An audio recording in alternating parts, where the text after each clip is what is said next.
It's the Al Travis Show, but we've got him. Todd Bergeth on with us. Todd and Friends, Todd and Souhan, not Todd now. Todd, it's a big week sports-wise for guys like us. This is fun. You have the Olympics, you have the Super Bowl. I mean, this is kind of a fun weekend. Yeah, kicked off huge. A lot of fun. The game itself on Sunday, kind of a snoozer for quite a while. And even at the end when something started to happen, it was over by then before any activity actually happened. But, yeah, huge weekend. My wife was a big fan of the ice skating, so we watched some of that. And I like to watch a little downhill skiing. There you go. Unfortunately, Lindsey Vonn, pretty serious injury, complex fracture of her tibia, I guess. So things off to a bit of a rough start for Team USA in the Olympics. But, yeah, huge weekend. Really enjoyed it. Well, let's start with the game first, Super Bowl. Well, if we're going to go through the day, before we went on, you asked if I enjoy the Super Bowl. What a great day. Yeah. I had some ribs done, some wings done. I had a cigar in the garage. I was watching the Timberwolves. Or, I'm sorry, start with the Gophers. The Gophers, and they're up a couple of points, 4 points with 2 minutes to play. Never scored again.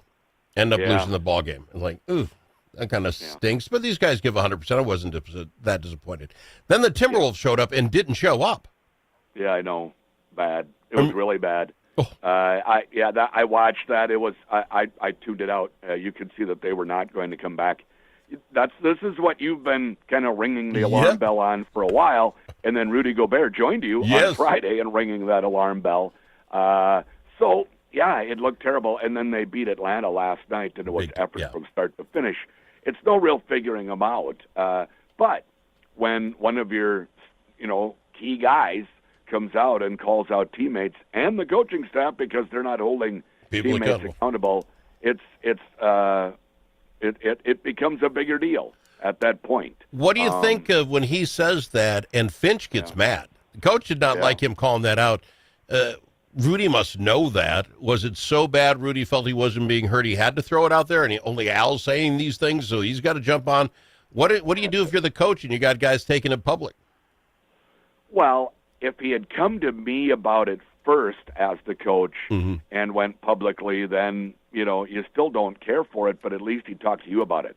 If he never mentioned anything to the coach and goes public first, then that'll tick a coach off. Sure. Why didn't you give me a chance to address this with your concerns rather than going straight to the media? I don't know which of those two things happened. It seemed like Finch would be probably mad about that either way. Yeah. And I think more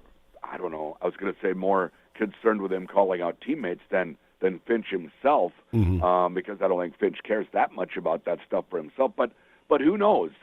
He maybe feels like it undermines his credibility and his authority a little bit when he gets called out for not benching guys. And it's true what Finch said about that. He said you never substituted your way out to anywhere. So we'll see how it all works out. But clearly there's more concern within the Timberwolves themselves than I thought there was, because honestly, this is how they've been the last couple of years. They do mail games in, and they still made the Western Conference Finals. But if there's discord on the team, it's going to be a lot harder to come together at the playoffs. What are you thinking of Avo? And I'm not going to try his last name yet. So far, he's played 2 games with us, double digits, both games, 21 here yesterday in the win over the Hawks. I like this kid. I like his energy. I do, too. Now, both of us, I think, would have been fine. It would have been an interesting experiment to trade for Giannis. Yes. I thought that's something the Wolves should pursue. I think they will probably pursue it again in the offseason. Now, what we saw as a suggested trade was going to be giving up a whole lot of things. What that trade would have done is mean the Wolves are looking ahead to next year, because you had gutted this year's team for a guy who isn't healthy right now and is listed as an undetermined amount of time that he'll be out. So I was happy about that. They didn't get there. Well, so be it. That's fine. They stick with this team, and they added. Now, if they had just subtracted Mike Conley as a salary move and not brought somebody else in, I wouldn't have been very happy. I don't think Anthony Edwards would have been very happy. But they brought in a guy they needed. He can shoot. He can defend. He's an effort guy. He makes their bench a little deeper. And you can't tell me it wasn't a great trade. You trade Dillingham, who you're not letting get off the pine anyway, and another guy we don't know. You get rid of them. The 4 second-rounders, does that bother you? No. Okay. We don't even know who they are. Yeah. Just like when they traded all those first-round picks for Rudy Gobert, a lot of people, oh, my gosh, he mortgaged the future. Well, not if you have a good team, because all those picks are in the 20s then, not the entire first round. like a first-round pick in the NBA, if it's late 20s and like that, not as valuable as a first-round pick of any kind in the NFL, let's say. Sure, that makes sense. So with the new add-ons, we are deeper on the bench now. You see this Avo coming in after he's 7 and 8. We still have guys coming out. If they can figure out this attitude problem, I think this team does have something for the rest. I think they did get better. All the other teams I've told you before, I think got better in the offseason. We stayed relatively the same. I think we're seeing something here if they get their heads straight. Yeah, I like the guy they brought in, like we just referenced, but the Timberwolves thought that they could improve from within, that some of their young up-and-coming stars would continue to ascend, and that's how they would improve rather than through roster changes. And I think they have. I think Jaden McDaniels is a better player than he was. We might be seeing Naz Reid kind of, I think maybe he's plateaued more a little bit, Naz, but McDaniels is better. And there's still room for growth for Anthony Edwards. The biggest room for growth for Edwards is what you've been talking about, his attitude. Because when they don't play defense, it all reflects off of the coach and the star. And we know that Finch is pushing hard for them to play defense, so it's got to be Edwards. And if he's not there, and it's him and Randall that Rudy was talking about, he's not talking about role players when he says something like this. He's talking about the two guys that make the most money, and, well, I think Rudy maybe is second in money, but they take the most shots, they score all the points, so he was talking about them, and it is that attitude. And Randall has never been known as a terrific defender. Some of that is physical for Randall. His side-to-side isn't as quick as some of the other better defenders. He's a big kid. I mean, he's thick. Strong. Yeah. Like when they started to scrap last night, Naz Reid and the other guy, and they were pushing and tussling until who stepped in? Until Randall stepped in between them, and then everything calmed down. Walk away from the big kid, I did. I thought that was, oh, my, Julius getting his respect, because they were all screaming at each other, grabbing each other, and then Julius steps in, and everything calmed down right immediately as soon as the big man got there. I love that. All right, well, that got us to the Super Bowl after we saw the Timberwolves lose crushingly, and then they came back, won another good one. We're fine. Let's talk the Super Bowl after this. Can we do that? You bet. All right, got Super Bowl and the Olympics with Todd Bergeth on the Al Travis Show. Stick around. It's not the same if you're not here.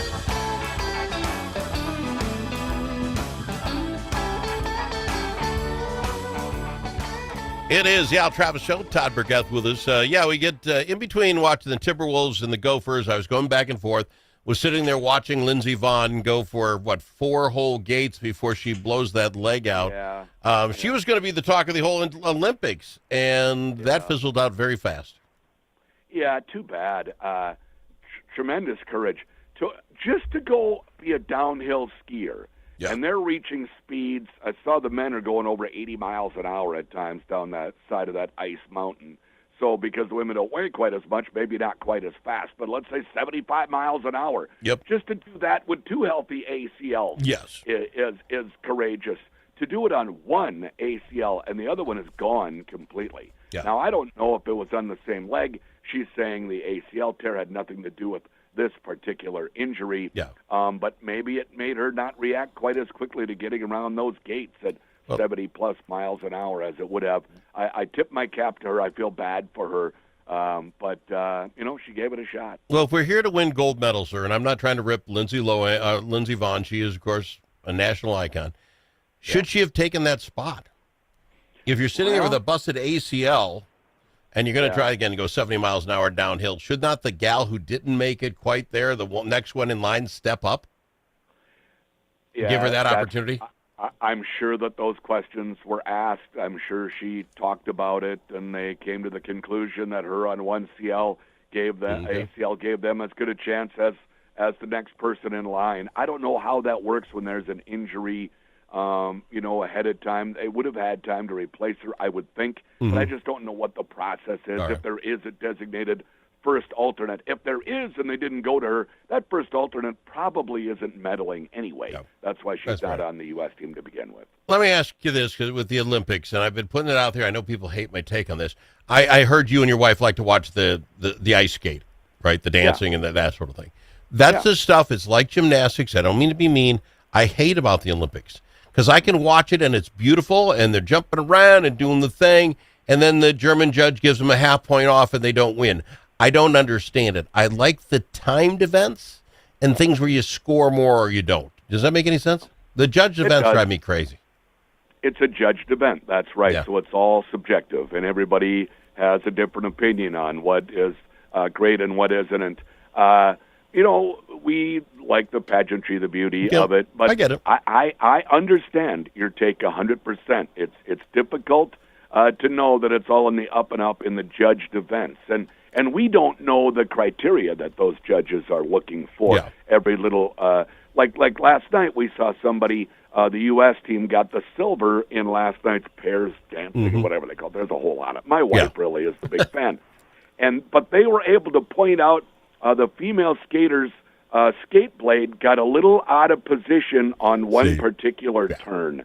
Yeah. And they said that's where the half point came that they lost up. And I went, who would even know that? Yeah. So, yeah, that's crazy. One of there I was listening. I try to watch it all. One of them was that sometimes they say the choice of music can make a difference.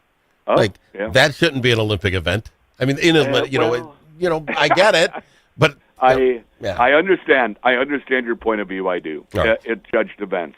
Well, but one of the marquee events may be the figure skating. I get the beauty of it. I watch it and it's like, wow. I just don't want somebody to say, well, that was better because her skate was a half a turn left on the thing. What? I know. Anyway, yes. It's right up there with the synchronized swimming. It amazes me they don't die swimming that long underwater.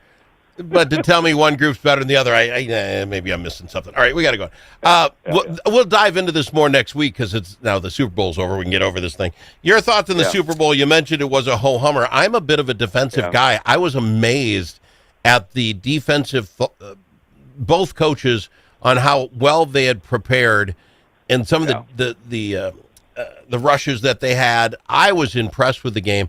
At 12-0, though, I actually texted out, can they give the MVP to the kicker? Yeah.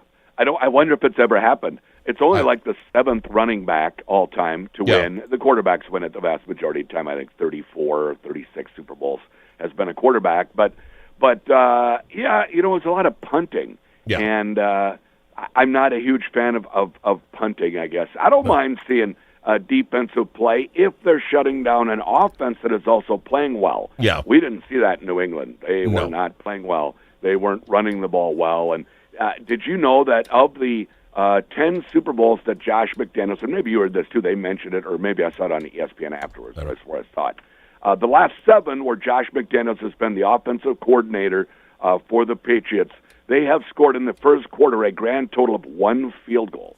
Oh, really? Yes. So this idea that Josh McDaniels is a super genius when it comes to play calling and that and preparing a team, maybe not.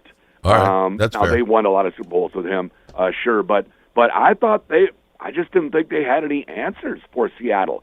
Seattle plays a defense that is similar to what the Vikings play, with a lot of guys up around the line of scrimmage. They don't want you to know who's rushing on any given play. That's how the Vikings defense should look. And the Seattle defense was great, and they have a lot of those 230 to 240-pound guys that can really run, that are linebacker / safety. So terrific defense. But New England had nothing to offer offensively either. Well, Drake May was a deer in the headlights with a bum shoulder. So. Well, I said you probably can't get the MVP to the defense of the Seattle, but the Seattle defense was the game, right? Yeah, I mean, they kept it at nothing. Then you got the kicker who scored 15 points that beat New England on his own with his foot. And I'm not saying the running back did not do well. That Walker guy's got the strangest running. They're talking about how slow he is, waits for an opening, then he is gone like yesterday. I mean, wham. So it was fun to watch, but he didn't even score a touchdown, and he got the MVP. Right. First running back ever to not score a touchdown to win the MVP. The Vikings need a back like that. They need a running back that can explode and take it to the house, who can consistently play. Aaron Jones has the speed to do it, but he's not physical enough. But we lose him to injuries here and there. The Vikings, I think they need a better running game to support J.J. McCarthy next season. They need a center, and they need a running back. They got to get an offensive line that works. I appreciate you, my friend. I'm completely out of time. I thank you for taking the time to do this with me every week. How does someone get Todd and Friends or Todd and Souhan? at our website, kwlm.com, or anywhere where you get your podcast. It's Todd Bergeth right here on the Al Travis Show. More right after this.